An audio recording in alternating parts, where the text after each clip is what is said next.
Hello, everybody. Welcome to BeerSmith Podcast number 48. Got a great show for you today. Gordon Strong's going to be my guest, talking about October beers. I've just got one quick announcement, which is BeerSmith Lite is out now for iPhone and iPad. So that joins the Android version. So now you can get BeerSmith Lite on Android, Android tablet, iPhone, iPad, and the Kindle Fire. And it's available on all three of the major stores for those. So pick that up, and we are working on the full version, which I'm hoping to have out in a few months. And now, without any further ado, let's jump into this week's episode. Today on the show, my guest is Gordon Strong. He's a 3-time Ninkasi Award winner, Grandmaster Level 7 beer judge, the only one in the world, president of the Beer Judge Certification Program, and he's this year's winner of the AHA Governing Committee Lifetime Achievement Award in Homebrewing. He's also the author of a recent book called Brewing Better Beer. Gordon Strong, it's great to have you on the show. It's great to be back, Brad. Thanks for having me on. Always enjoy having you. And congratulations again on your Lifetime Achievement Award. Certainly a great honor at the convention this year.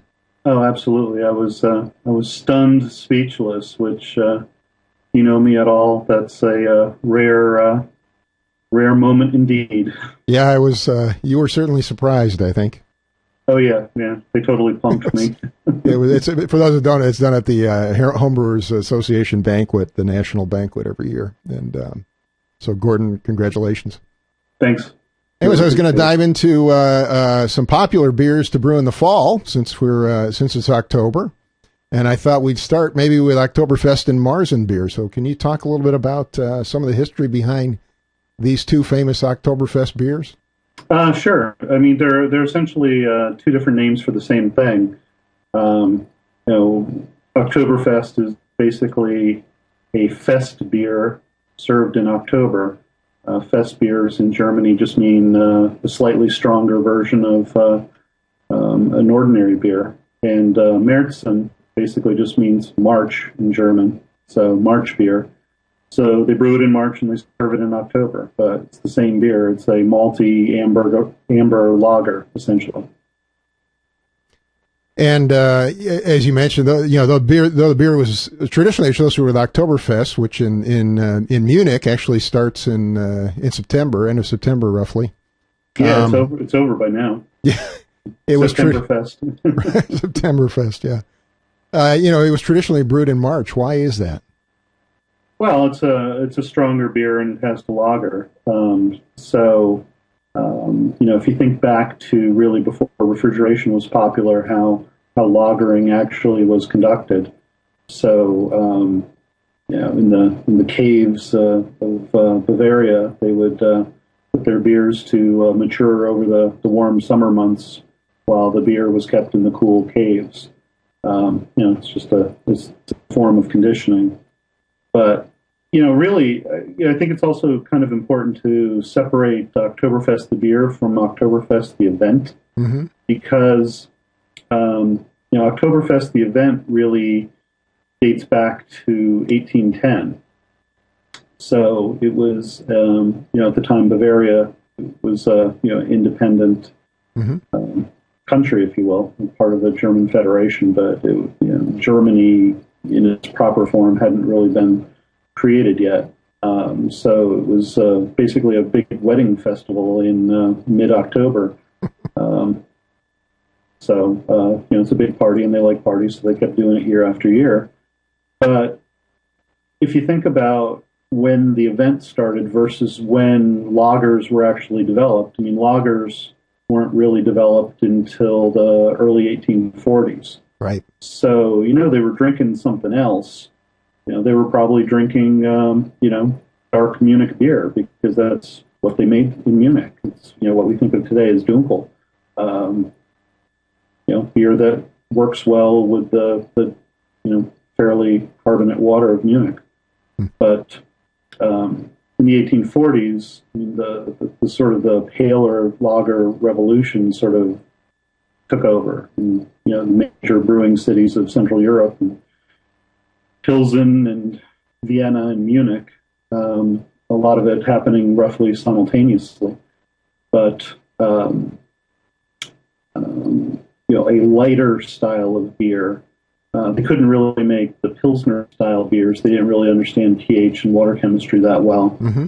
But if they were able to use some of the more highly kilned malts that were a little more acidic, the Vienna style malts, they found that they could actually make a respectable amber beer with a moderately carbonate water they had.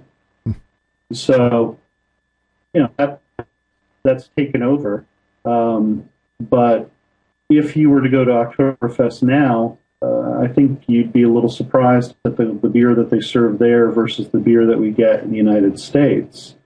Since the 70s, essentially the fest beer they serve in Munich is a strong Helles.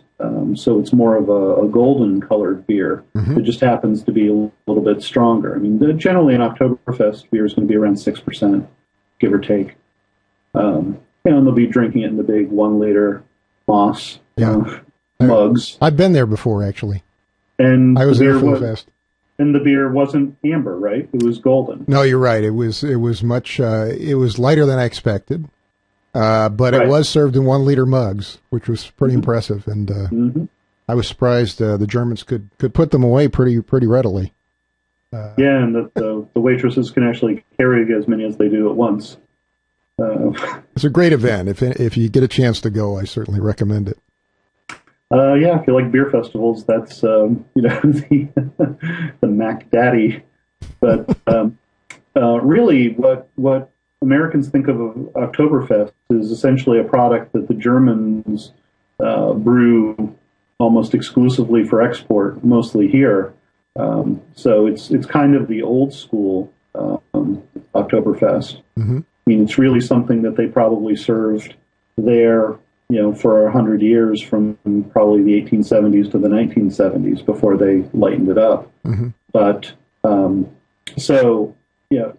I wanted to talk about all these different things that we might call Oktoberfest to let you know which one I'm talking about.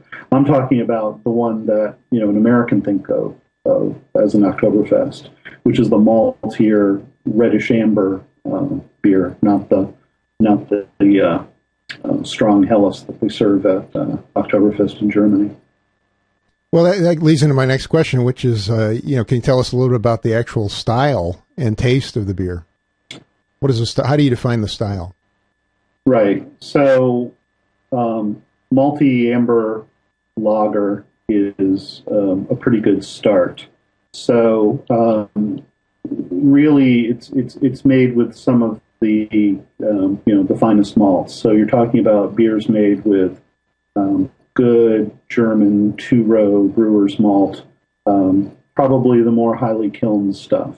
But it'd be typical to see the Pilsner, Munich, Vienna type malts in there.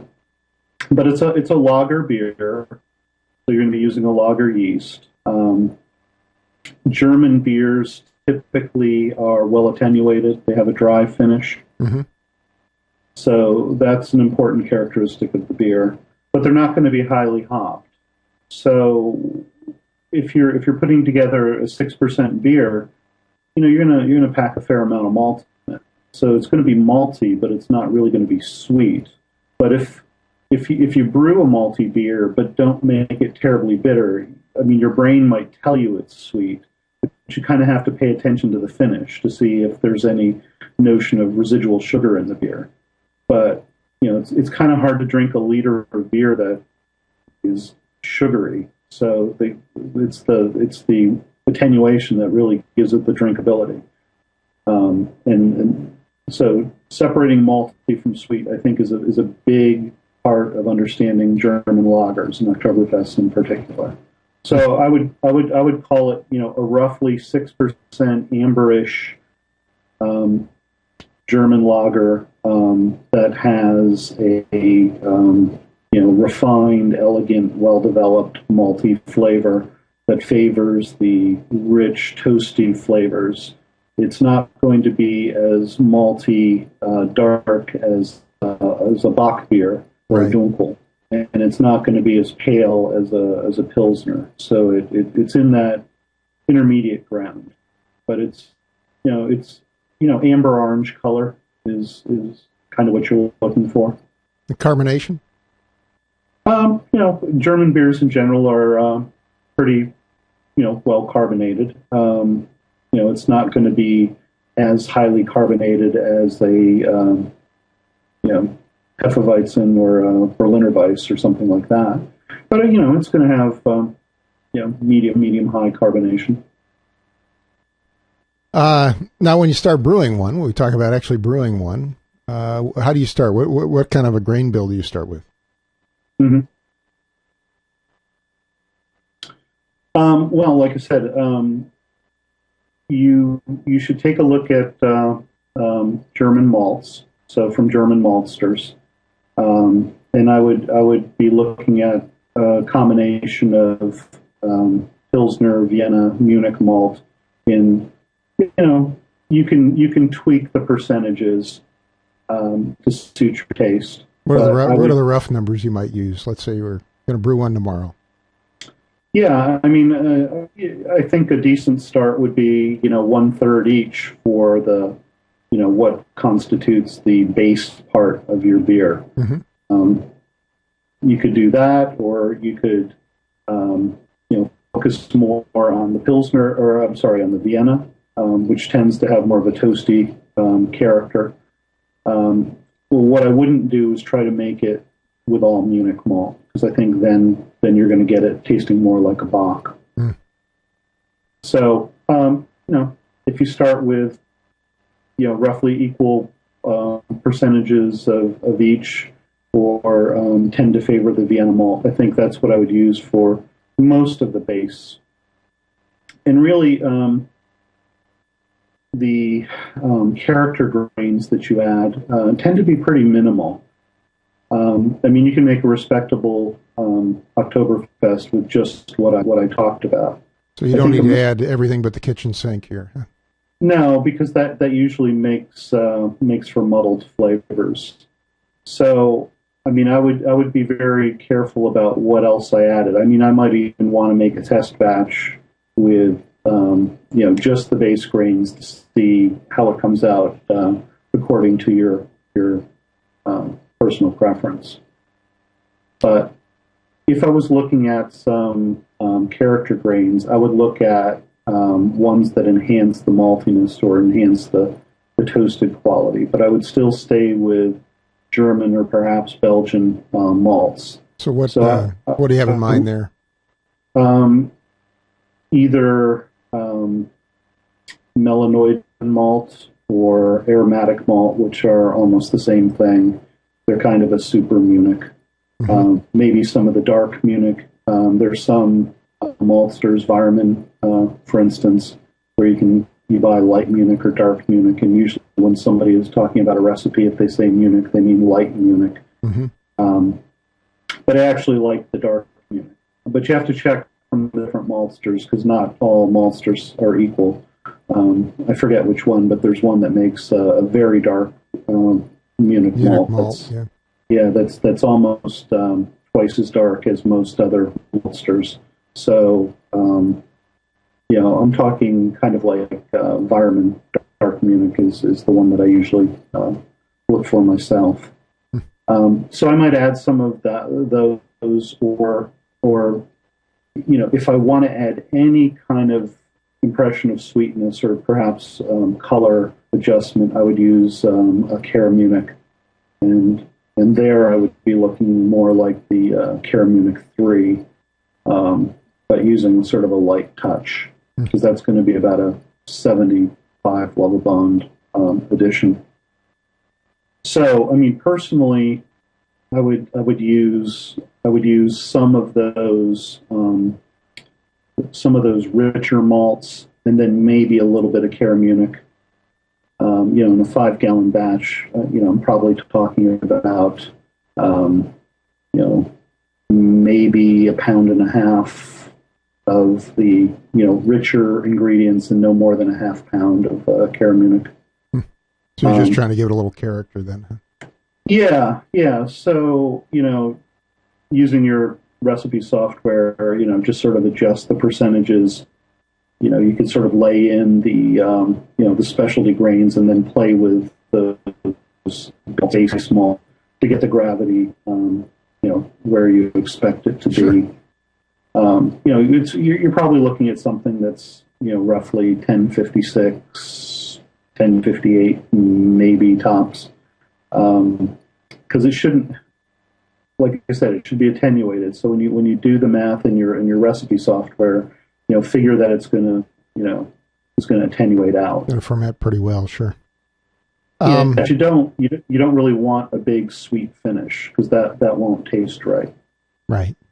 And it's got to be fairly clean. Picking the malts, it's also important to sort of avoid certain malts, because there's certain flavors, and it's kind of common mistakes that you really don't like to see people make. You want to list just a couple of those?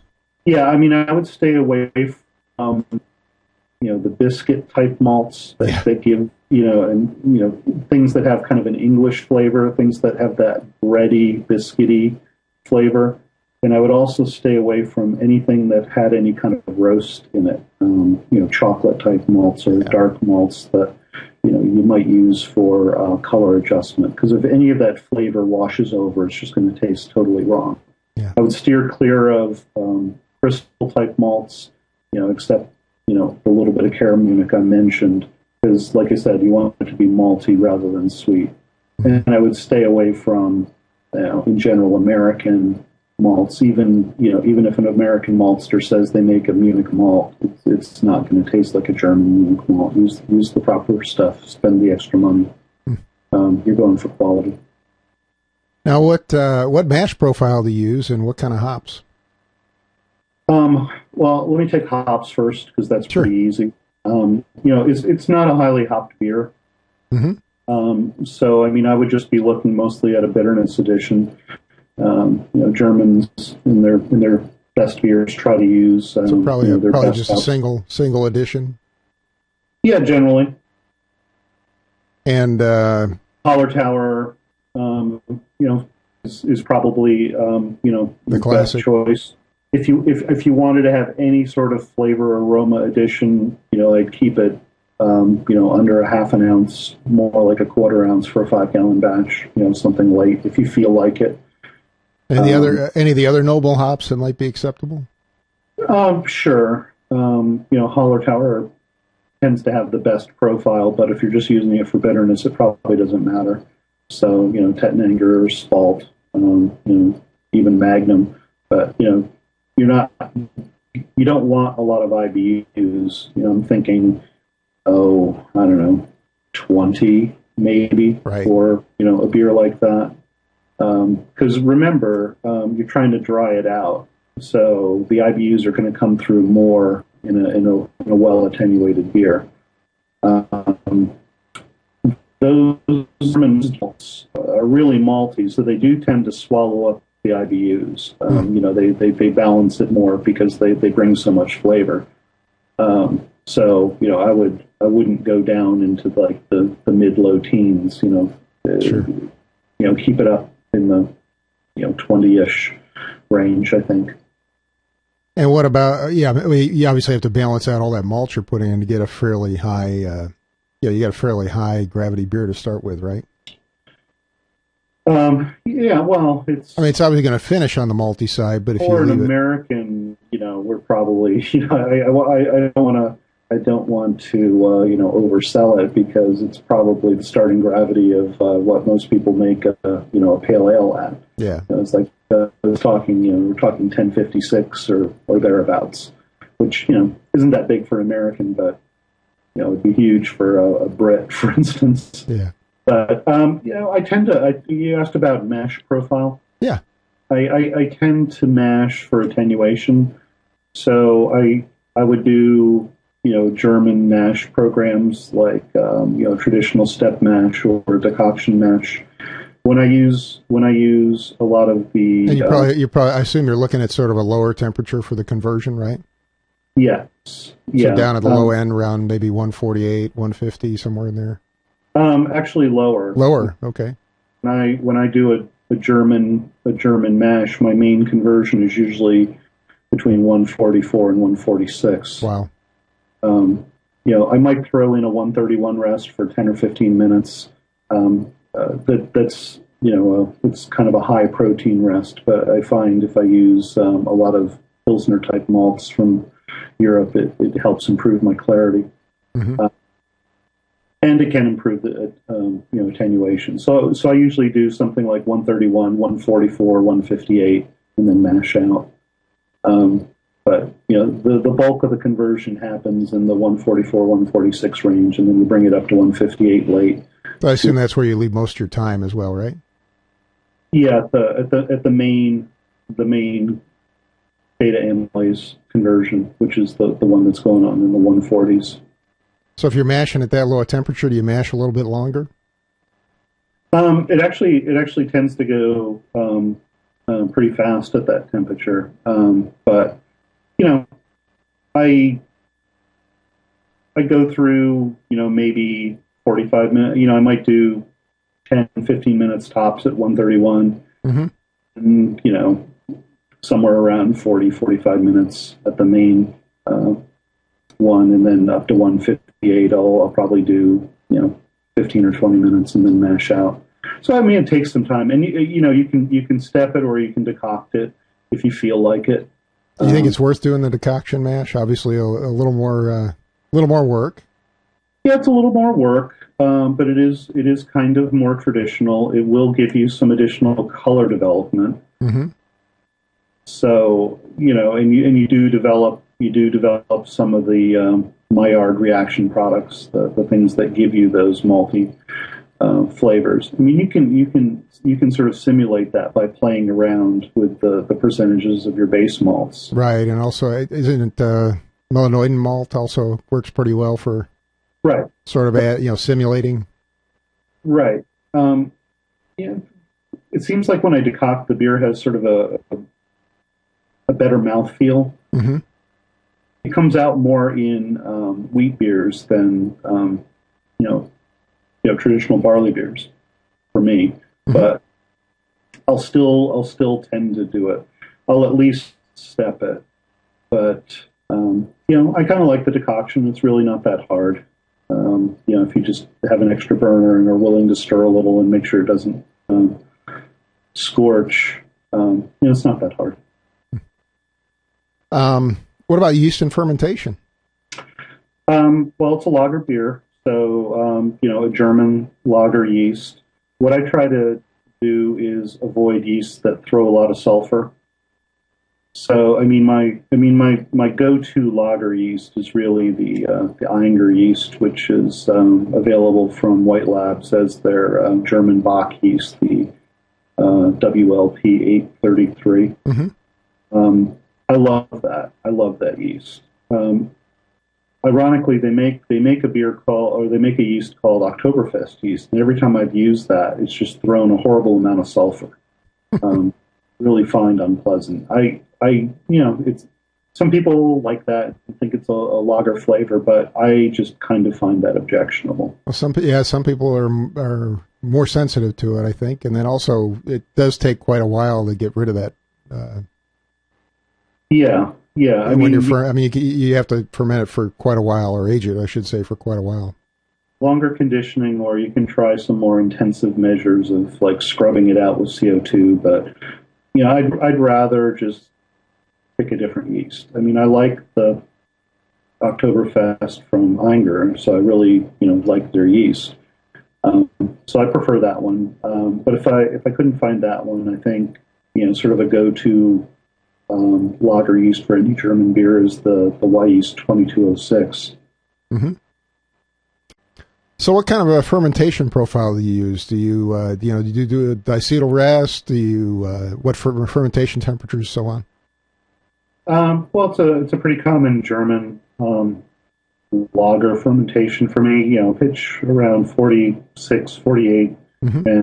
and try to keep it from rising above 50, and let it ride there. I generally don't do a diacetyl rest. Mm-hmm. Taste your beer.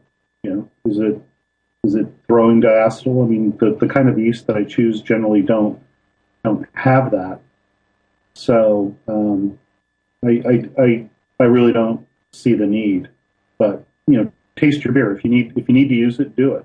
And if you do that, you have to take it up to mid 60s for 2 or 3 days before you start slowly lowering it back down to a lagering temperature. So you ferment it down in the 48 range. Do you cold crash it after that? What do you go to next? I don't cold crash lagers because I actually want the yeast to remain in suspension. Mm-hmm. That's an important part of cleaning up after themselves, reducing. Well, that actually reduces the diacetyl, it turns out, if you leave the yeast in suspension there, so that may help you too. And it also helps with the attenuation. It'll keep chewing on the sugars and. So do you just leave it at 48 indefinitely after you, say, move it to a secondary? No, I move it down to a lagering temperature, so I'm going to want to go near freezing, so somewhere in the 32 to 35 range. I mean, you don't freeze, you're not making an ice beer, but, you get a better lager character sort of the closer you are to freezing. So it depends on what kind of a temperature controller you have and what you're able to hit. So, I shoot for in the 32 to 35 range, and that's where it parks. And, be patient. I might let it go 6 to 8 weeks in lagering. It should be pretty decent after a month.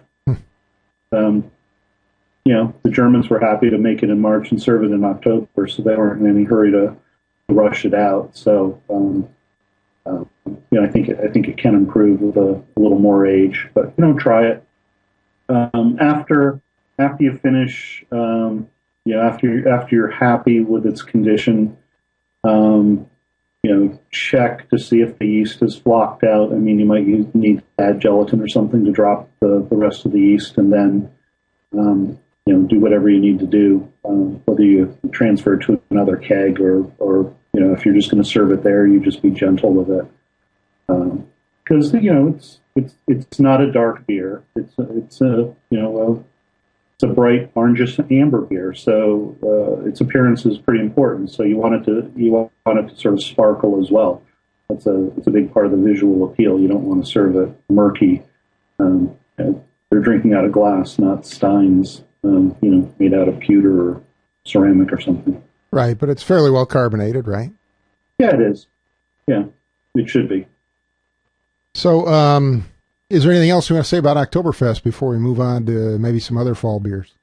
Not really. I think they're delicious beers, and I think that as we talk about some of these other beers, I think keeping that flavor profile in mind, that sort of malty, rich, not overly bitter, smooth. Think about those because that forms the base of a lot of other beers that we'll talk about.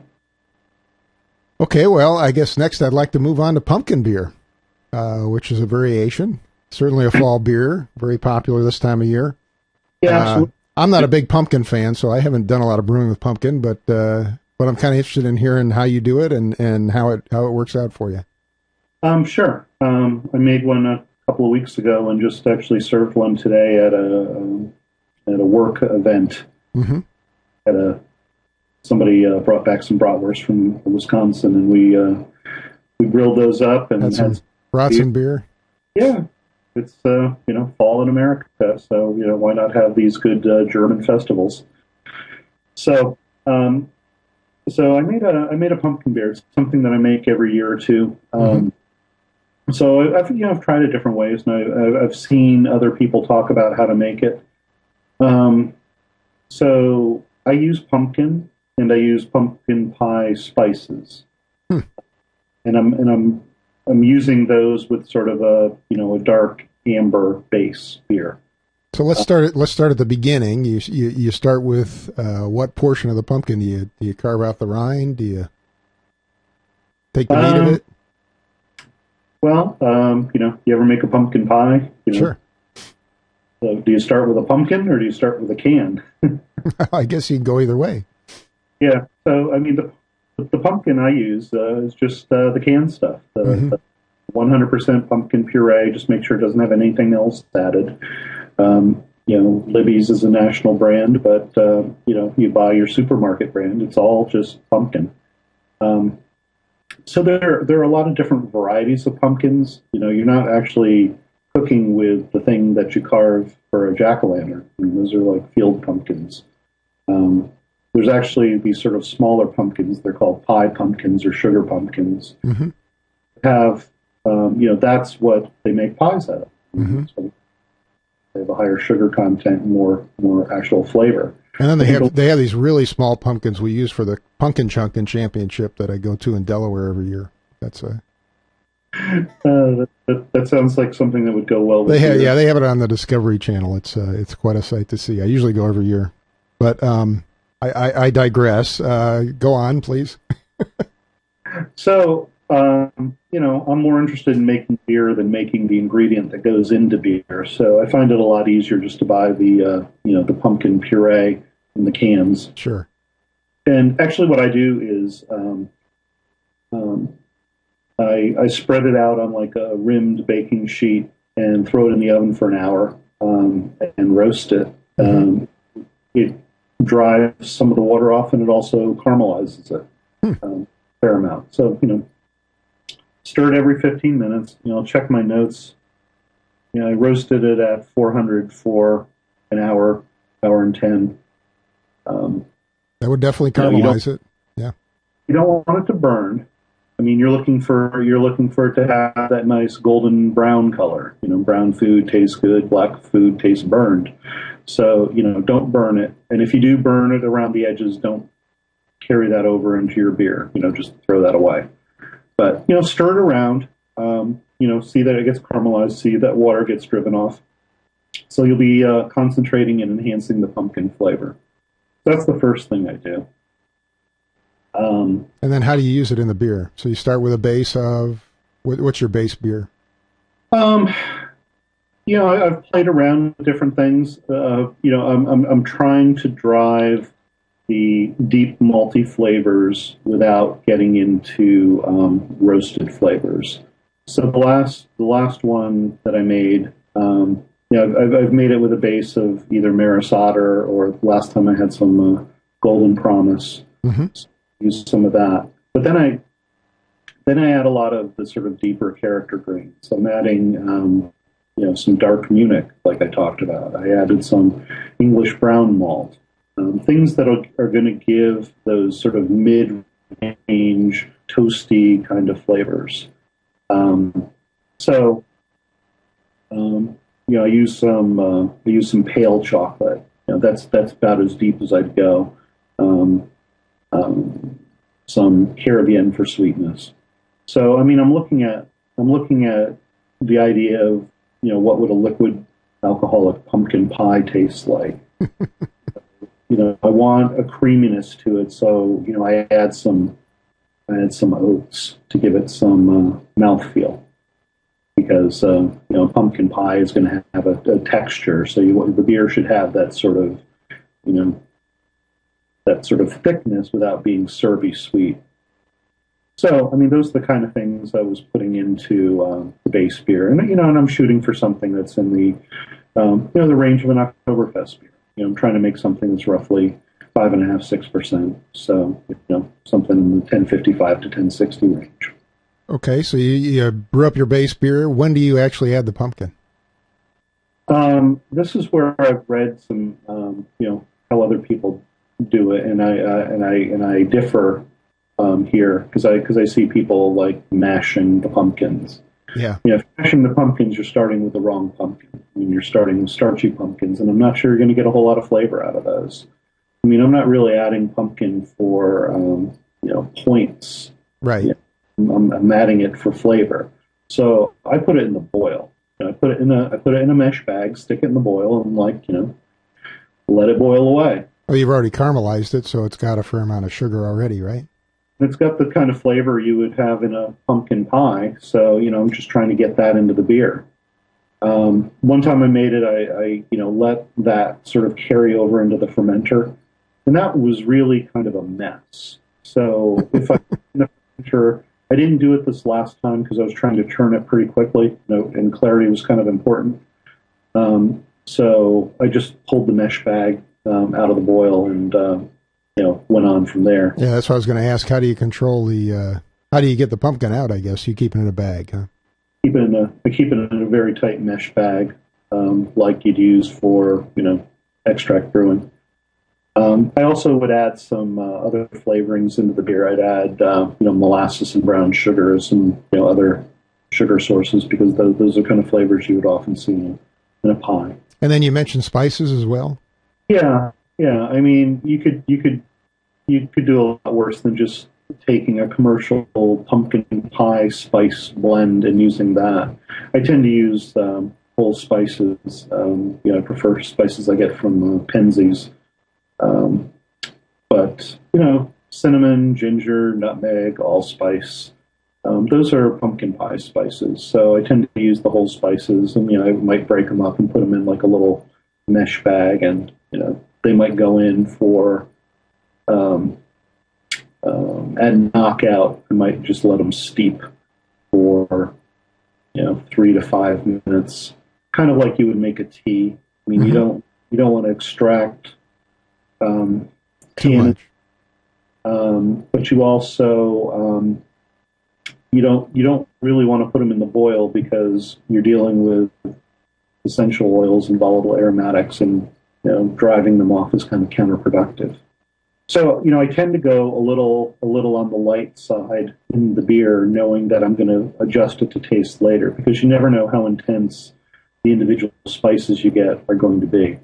So they can vary from batch to batch. If they get older or something, they might not be as strong. So it's easier for me to go a little light when I steep like that, and then at the end, I'll after it's done fermenting and the alcohol is there, then I can actually taste it and make final adjustments when I keg it. And then you got to ferment it out as a lager. What's your preference here? I would make it as an ale. An ale, okay. Yeah, I mean, you could use any sort of clean American or British kind of yeast. I would avoid, as far as yeast go, I would avoid anything that creates clove kind of flavors. Likewise, pumpkin pie often has clove in it, but I tend not to use that, because clove is a phenolic off flavor from.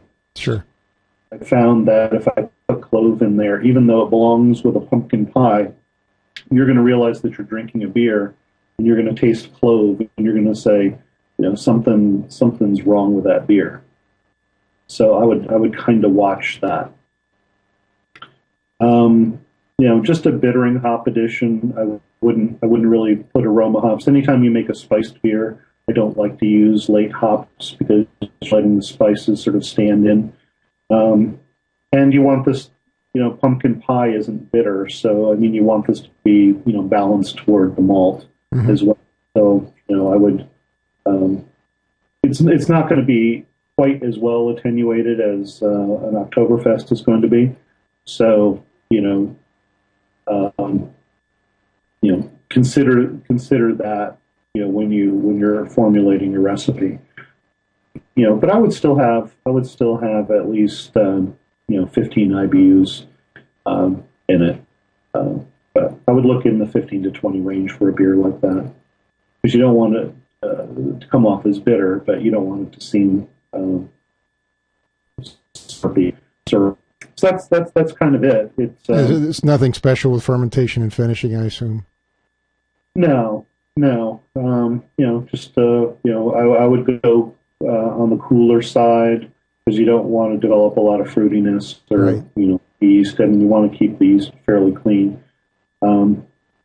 But yeah, I mean, you could make this with any number of British yeasts or American yeast. I think the last time I made it, I think I used 1272, the American AL2 yeast. Yep.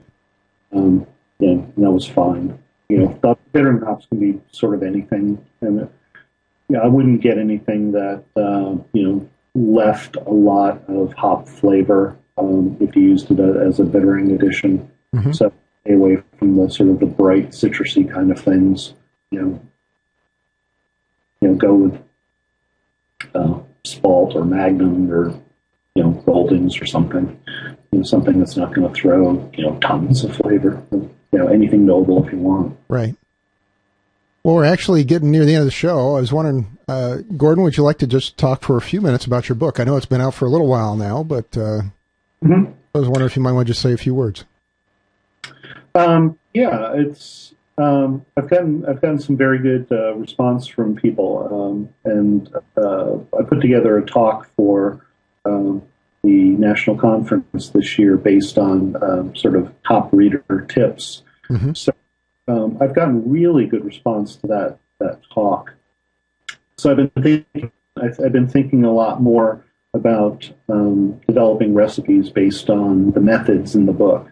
I originally intended the book as something that was kind of advanced, that it was a method that it takes you through a level of advanced training to get you to make your own decisions and drive your own recipes. But a lot of the feedback I've been getting is also, gee, I'd like to see more recipes. So everybody wants recipes. So I've actually been trying. I gotta get you to put a few more on my site, right? We got to get you an account on BeerSmithRecipes.com. You can add your own there. Just point them that way. Yeah, it's always hard when I make these things with all these ingredients and these funky methods, because it's often hard to get in all the little detailed instructions. Sure, but takes time. Yeah, but I definitely use the program to check my numbers and things like that. But you were saying about your book, though. You said it's obviously selling very well. Yeah, I've been happy with the sales. I've been around talking to, giving talks based on the book a lot of times, and I always get a very good response from the what I set as the target audience. People that are, already doing a good job brewing that just want to be challenged. So, I'm very happy with that. So I'm actually, spending a lot more time on coming up with new recipes using the methods, basically me following what I'm telling other people to do. I'm kind of hoping that, eventually I can come out with kind of a companion book that, is more recipe driven, that, talks more about that. So, hopefully in another year or two, I'll be there. Yeah. It takes a lot of time to write a book, obviously. Well, with recipes, you gotta develop them and test them, and make sure that they're sound. Yeah, absolutely. But that's the fun part. I mean, I remember back when I was a technical editor on Radical Brewing. It's a story I tell about having been in sort of a funk with brewing, lacking ideas, and then I read that book just to edit it, and I found myself brewing every weekend. So yeah, Randy was on just a few episodes back, and he was talking about his exotic trips to Brazil and some of the unusual ingredients they have down there that they're starting to use in beer, and it was not stuff that I can go buy at the supermarket, but it was pretty inspiring just to hear some of his ideas. What Randy does. I was with him in Australia once, and he wanted to go to the farmer's market and see what oddball ingredients he could find. So that's Randy. I bet kind of having that same feeling again, going back and using the book. Just very interested in developing the recipes and brewing, and I'm kind of happy I sort of dialed back the competition focus. Yeah. I feel like I'm brewing more for me, and back into the kind of the spirit of brewing. Good. So it's really great feeling. So very invigorated from going around and talking to homebrewers about the book, because it's made me want to go brew more. So that was kind of unexpected side effect of doing the book. But I'm very happy about that. Well, Gordon, is there anything else you'd like to add? Really, about the only thing I'd like to tell your audience is that the fall and winter beers, the spiced beers, are a lot of fun. It's about balance. It's about not blowing out any particular character.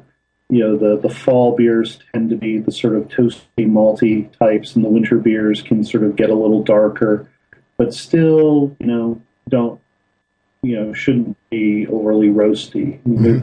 They should, give you a warm, comfortable feeling, the standing by a fire kind of feel. And when you use the spices, try not to go over the top with them. The spices should complement and enhance. They shouldn't be the point of the beer. So, make sure that when you add the spices that you have a balanced hand. I said earlier that I go light on the initial spicing, but what I didn't say was what do I do when I taste it, when I do the adjustments. I often make a tea with the same spices, steep the same kind of spices. You boil some water and then pour it on the whole spices like I was making a tea. Or you could use ground spices too. Let them steep for 3 minutes maybe. Strain it in the coffee filter, and then you've got some concentrated spice liquid that you could then add dose back into your beer, basically seasoning to taste. Excellent idea. That's how you do the sort of the final tweak and get the sort of the final the final balance just right, because you really want to do it to taste. These are often beers that evoke foods, so go with your good flavor memories. Yeah, I've certainly had some that were overspiced. Yeah, if it's overspiced, the thing you can do is just cellar it for another year. The spices will fade, but it takes a fair amount of time. Yeah. So you definitely want to go light. Well, Gordon, thank you so much for being on the show. I really appreciate it. Yeah, it was a fun talk. Having just made some of these beers and thinking about making these beers, it was really a good time for it. So hopefully your listeners can go out there and take advantage of that fall brewing season. Well, definitely good timing. And I really appreciate you being on the show. Today my guest was Gordon Strong. He's a 3-time Ninkasi Award winner. He's a Grandmaster Level 7 beer judge, president of the BJCP, and he's the 2012 winner of the AHA Governing Committee Lifetime Achievement Award. Well, I'd like to thank Gordon Strong for joining us again for that great interview. I'd like to remind you to sign up for our newsletter at BeerSmith.com. We've got over 20,000 members on the newsletter now, and we'll send you an article every week on homebrewing. I'd like to thank you for listening, and I hope you have a great brewing week.